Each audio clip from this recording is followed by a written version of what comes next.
Hello friends, this is Megan's Minutes, and today I want to talk to you about the three-part work cycle. So in the last video I talked about the 3-hour work cycle and how we really are wanting to give long periods of time to allow the children to get into a state of concentration and engagement and flow. But within that, part of the order of the Montessori classroom is the 3-part work cycle. So first I want to just talk about the word work. A lot of people get kind of a bad feeling about the word work when we're talking about activities for children, but this is not what Montessori intended. She was thinking of work as like a joyful activity, and I think that after many years of adults working for a job for money, doing a job that doesn't necessarily align with their interests and passion, work has developed like a negative connotation, and it's really too bad because we think of work as like a joyful and meaningful thing. So just so you know that when we talk about work in Montessori, we are talking about joyful and meaningful activity that is leading to that state of flow and concentration.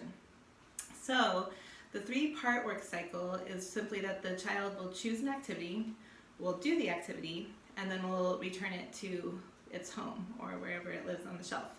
So in our classrooms, we have some things that support us with that. First of all, everyone takes their work to a table or a rug. So you have an identified workspace. So if I take a puzzle to a table, then all the other children know that the table and the work is not available because I am doing that. That's my work right now.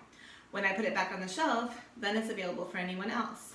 So that's something special about our environment, is that we only have one of every activity. So it's like the ultimate sharing, because the way that we share it is by putting it back where it lives. When it's there, it's available.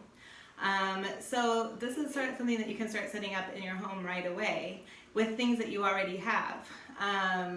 So I cleared out these shelves and I just started putting up some simple things for you to kind of get the idea, so that you can start developing this kind of habit of like, you take the work, you do it, you put it back.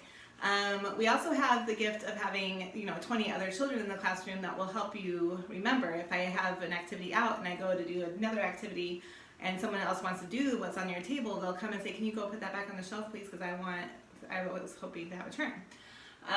So at home it's going to be a little bit different, and maybe it's just that at the end of the work cycle everything goes back. So when you're finished doing your activities in the morning and you're getting ready for lunch or whatever, that's a good time to just be like, okay, everything goes back to the shelf. So it's important that it's simple. You want it to be you want the child to be able to do it independently. So you don't want to have so many things that it becomes overwhelming.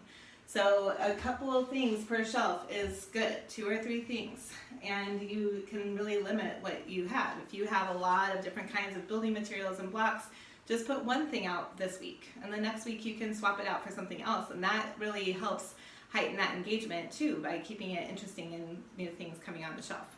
So I have the top shelf just for some music, very easy, like if they take it up, they can just set it right there.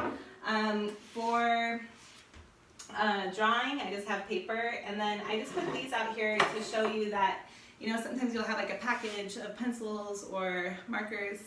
I actually did have a package that looks like what my children took it, but it's easier if you take them out of their like cardboard package and have it in a cup or like a little planter or something where it can just be easy for them to put them away.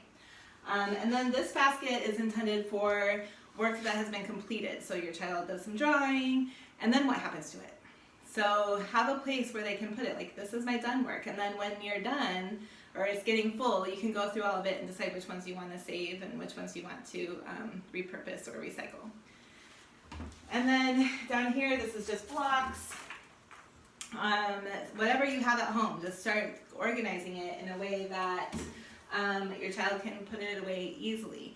And then put the other things that they're not playing with right now or that you don't want to be available right now up in a closet or something, and have a place for storage where you can be cycling things out.